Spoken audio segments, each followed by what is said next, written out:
अस्सलाम वालेकुम dear students, hope you are good. तो बच्चों, कल हमने डाइजेशन इन माउथ पढ़ा था। Today we are gonna learn digestion in stomach. तो आज हम स्टमक से स्टार्ट करेंगे। जब माउथ से फूड स्टमक की तरफ आता है थ्रू दिस इसोफेगस और food pipe, this stomach is a large organ. तो ये जो स्टमक है ये बड़ा ऑर्गन है। जब इसमें फूड आता है ये थोड़ा एक्सपेंड होता है, जितना इसमें फूड आता है ये थोड़ा बढ़ने लगता है। तो ये जो स्टमक है इसकी जो ये वॉल्स हैं, इनर वॉल्स,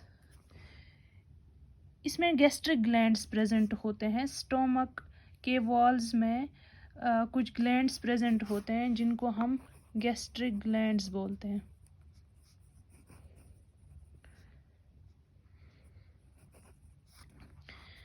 जो ये गैस्ट्रिक ग्लैंड्स इसमें मौजूद होते हैं ये रिलीज़ करते हैं कुछ digestive juices like hydrochloric acid. ये रिलीज़ करते हैं स्टमक में।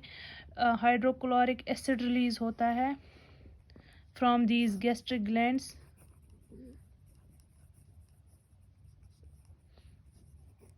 और एक प्रोटीन डाइजेस्टिंग एंजाइम रिलीज़ होता है, उसको पेप्सिन कहते हैं। प्रोटीन डाइजेस्टिंग मीन्स जो प्रोटीन्स को डाइजेस्ट करता है। और इस स्टोमक के वॉल्स के थ्रू रिलीज होता है म्यूकस। तो हमने ये देखा कि जब फूड स्टोमक में आता है इस फूड पाइप के थ्रू, इसोफेगस के थ्रू, इस स्टोमक में गैस्ट्रिक ग्लैंड्स प्रेजेंट होते हैं। गैस्ट्रिक ग्लैंड्स रिलीज़ करते हैं कुछ जूसेस, गैस्ट्रिक जूसेस भी उनको कहते हैं। उसमें से क्या क्या रिलीज़ होता है? एक तो इन गैस्ट्रिक ग्लैंड से रिलीज़ होता है हाइड्रोक्लोरिक एसिड, और एक एंजाइम रिलीज़ होता है, उस एंजाइम का नाम है पेप्सिन। ये जो पेप्सिन है ये प्रोटीन डाइजेस्टर, यानी ये प्रोटीन को ब्रेक डाउन करता है, डाइजेस्ट करता है इनटू अमीनो एसिड्स। और म्यूकस, इस स्टोमक में म्यूकस भी रिलीज़ होता है। तो अब इन तीनों चीज़ों की अलग अलग फंक्शन है। क्लोरिक एसिड का फंक्शन ये है कि ये इस स्टोमक में एसिड मीडियम क्रिएट करता है, सो दैट ये पेप्सिन एक्टिवेट हो जाए और ये पेप्सिन एक्शन कर पाए इन प्रोटीन्स पे।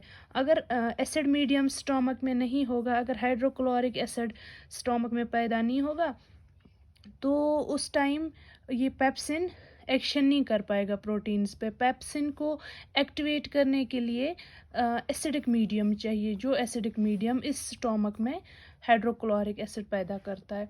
और फिर ये म्यूकस का काम क्या है? जो ये स्टोमक की इनर लाइनिंग है, म्यूकस का काम है स्टमक की इस इनर लाइनिंग को इस हाइड्रोक्लोरिक एसिड से बचाना। तो आप सब तो बच्चों जानते हो कि अगर एसिड किसी जगह पे पड़ जाता है तो उससे प्रॉब्लम हो सकती है, स्किन बर्न, जल सकती है। इसी तरह से ये स्टमक भी एसिड की वजह से ख़राब हो सकता है। लेकिन क्योंकि इसमें म्यूकस पैदा होता है, ये म्यूकस इस एसिड को स्टमक के साथ छेड़ने नहीं देता है, यानी स्टोमक इस एसिड के एक्शन से बच जाता है इस म्यूकस की वजह से। ये this mucus acts as a protective lining for stomach, यानी स्टोमक को प्रोटेक्ट करता है ये हाइड्रोक्लोरिक एसिड के एक्शन से, ये म्यूकस। तो बच्चों, अब हमने ये देखा कि स्टोमक में भी आधा फूड डाइजेस्ट हो गया, अभी भी कुछ है जो अनडाइजेस्टेड है। तो लास्टली डाइजेशन कंप्लीट हो जाएगी स्मॉल इंटेस्टाइन में, जो कि हम कल दूसरे टॉपिक में पढ़ेंगे। तो फ़िलहाल आज के लिए इतना ही। तो फाइनली आज हमने ये देखा कि जब माउथ से स्टोमक में फूड आता है, स्टोमक में गैस्ट्रिक ग्लैंड्स प्रेजेंट होते हैं। जो ये ग्लैंड्स है ये हाइड्रोक्लोरिक एसिड रिलीज़ करते हैं, एक एंजाइम रिलीज़ करते हैं जिसको हम पेप्सिन कहते हैं, और म्यूकस रिलीज़ करते हैं ये गैस्ट्रिक ग्लैंड्स। हाइड्रोक्लोरिक एसिड का काम क्या है? स्टोमक में एसिडिक मीडियम क्रिएट करना, सो दैट ये एंजाइम पेप्सिन एक्टिवेट हो जाए, ये प्रोटीन्स पे काम कर सके, प्रोटीन्स को ब्रेक डाउन कर सके, प्रोटीन्स को डाइजेस्ट कर सके। और म्यूकस रिलीज़ होता है। म्यूकस का काम क्या है? इस स्टोमक को हाइड्रोक्लोरिक एसिड के एक्शन से बचाना। तो स्टोमक में जब डाइजेशन कंप्लीट हो गई आदि, तो यहाँ से फूड पास हो जाएगा स्मॉल इंटेस्टाइन में, स्टोमक से फूड आ जाएगा स्मॉल इंटेस्टाइन में। जो स्मॉल इंटेस्टाइन है ये लॉन्गेस्ट पार्ट है एलिमेंट्री कैनाल का। तो स्टोमक से जो फूड स्मॉल इंटेस्टाइन में आता है, तो ये एक ही साथ में नहीं आता है, स्मॉल अमाउंट्स में स्टोमक से स्मॉल इंटेस्टाइन में फूड आता है with the help of sphincter muscle. तो स्फिंक्टर मसल क्या करता है, इस स्टोमक से फूड को पास करता है स्मॉल इंटेस्टाइन में। तो that's all about digestion of food in stomach. Hope you understood it. Okay, bye.